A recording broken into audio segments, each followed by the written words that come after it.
या व्हिडिओमध्ये आपण प्रकरण 2 समांतर रेषा व छेदिका यांचा अभ्यास करणार आहोत.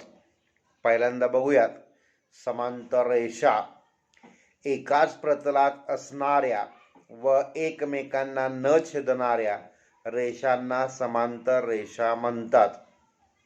बघा, एकाच प्रतलात आहेत. आता उदाहरणार्थ आकृतीमध्ये रेषा यल आणि रेषा यम या दोन रेषा दिल्या आहेत. या एकाच प्रतलात आहेत व त्या एकमेकांना छेदत नाहीत आणि म्हणून त्यांना आपण समांतर रेषा असं म्हणतो.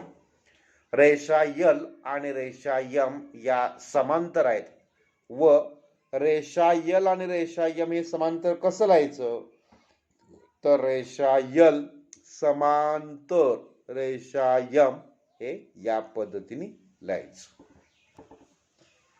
सेमी माध्यमाचे विद्यार्थी हेच समांतर रेषाची व्याख्या या पद्धतीने करतील. The lines in the same plane which do not intersect each other are called parallel lines. So in figure, line L and line M are parallel lines and these two lines are written as line L parallel to line M, line L parallel to line M. विद्यार्थी मित्रांनो, दुसरा मुद्दा आहे छेदिका. जर एखादी रेषा दिलेल्या दोन भिन्न बिंदूत दिलेल्या रेषांना दोन भिन्न बिंदूत छेदत असेल तर त्या रेषेला त्या दोन रेषांची छेदिका म्हणतात. व्याख्या पुन्हा एकदा बघू. जर एखादी रेषा दिलेल्या दोन रेषांना दोन भिन्न बिंदूत छेदत असेल तर त्या रेषेला त्या दोन रेषांची छेदिका म्हणतात. आकृतीमध्ये बघा, रेषा यम व रेषा यन या दोन रेषांना रेषा यल ही अनुक्रमे ए व बी मध्ये छेदते. म्हणजेच रेषा यल रेषा यम ला ए बिंदूत तर रेषा यल रेषा यन ला बी बिंदूत छेदते. Students, now we are going to see the definition of transversal. If a line intersects given two lines in two distinct points, then that line is called the transversal of two lines. म्हणजेच बघा, if a line intersects given two lines in a two distinct point, then that line is called the transversal of two lines. So in the adjacent figure, line L and line M intersect each other in the point A, and line L and line N intersect each other at point B. So L is called the transversal of M and N. विद्यार्थी मित्रांनो, छेदिकेमुळे होणारे कोन तर छेदिकेमुळे एकूण 8 कोन तयार होतात. तर या आकृतीमध्ये आपल्याला साधारणतः रेषा पी क्यू आणि रेषा आर एस दिलेली आहे. तर एटी ही छेदिका आहे. तर याच्यामुळे साधारणतः 8 कोन तयार होतात. तर या 8 कोनांपैकी आपल्याला संगत कोन, अंतरकोन व व्युत्क्रम कोन, व्युत्क्रम कोनामध्ये साधारणतः अंतर्व्युत्क्रम कोन व बाह्य व्युत्क्रम कोन यांची माहिती बघायची आहे. Students, we are going to start angle made by transversal. So here line PQ, line RS and line AT is a transversal. So we get corresponding angles, interior angles and alternate angles. In the alternate angle there are two parts, interior alternate angles and exterior alternate angles. विद्यार्थी मित्रांनो, दोन समांतर रेषा व छेदिकेमुळे होणाऱ्या संगत कोनांचे गुणधर्म आपण पाहणार आहोत. समांतर रेषांच्या छेदिकेमुळे होणाऱ्या संगत कोनांच्या प्रत्येक जोडीतील कोन एकमेकांना एकरूप असतात.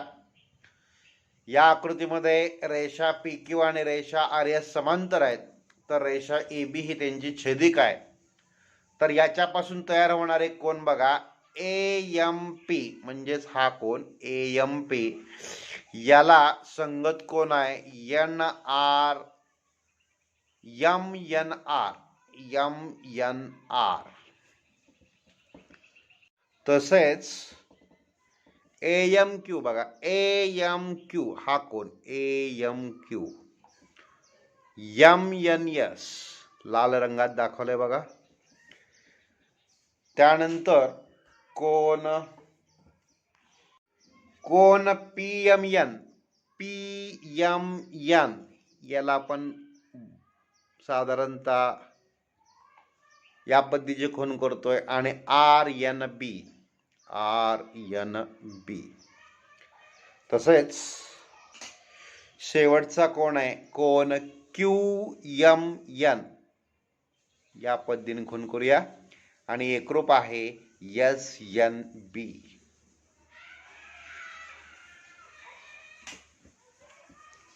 Students, each pair of corresponding angles formed by two parallel lines and their transversal is of congruent angles. In the adjacent figure, line PQ and line LRS are parallel to each other and line AB is the transversal. So, corresponding angles are AMP and MNR. Again here AMQ, this one, and MNS, this one. Again PMN, for that PMN we draw cross sign, and RNB we draw here cross line. Last QMN, for that QMN we draw this sign, and SNB this sign. So these four angles are corresponding angles. त्यांनाच आपण संगत कोन असं म्हणतो आणि आपण त्याला थोडक्यात म्हणू शकतो पेअर्स ऑफ करस्पॉन्डिंग अँगल्स किंवा संगत कोनांच्या जोड्या. विद्यार्थी मित्रांनो, व्युत्क्रम कोनाच्या संदर्भामध्ये समांतर रेषांच्या छेदिकेमुळे होणाऱ्या व्युत्क्रम कोनाच्या प्रत्येक जोडीतील कोन परस्परांशी एकरूप असतात. याच्यामध्ये PMN बघा आकृतीमध्ये PMN ही आकृती, आणि या आकृतीला एकरूप आहेत MNS. आणि दुसरी आकृती दिलेली आहे QMN. या ह्याला MNR. त्यानंतर याच्यामध्ये बाह्य व्युत्क्रम कोन दिलेत आणि हे बाह्य व्युत्क्रम कोन म्हणजेच AMP बघा, हा AMP, SNB हे बाह्य व्युत्क्रम कोन सुद्धा एकरूप आहेत. आणि त्यानंतर AMQ याला आपल्याला या पद्धतीचं चिन्ह दाखवता येईल, त्याला आहे RNB.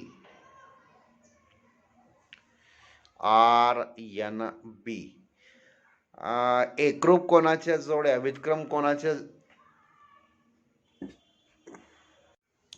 विद्यार्थी मित्रांनो, आंतरकोनाच्या गुणधर्मानुसार समांतर रेषांच्या छेदिकेमुळे होणाऱ्या आंतरकोनाच्या प्रत्येक कोनाच्या जोडीतील मापांची बेरीज 180 अंश असते. यानुसार मापकोन PMN हा कोन अधिक MNR हा कोन, हे दोन कोनांच्या मापांची बेरीज म्हणजे हे दोन कोन, या दोन कोनांच्या मापांची बेरीज 180 अंश असते. तसंच QMN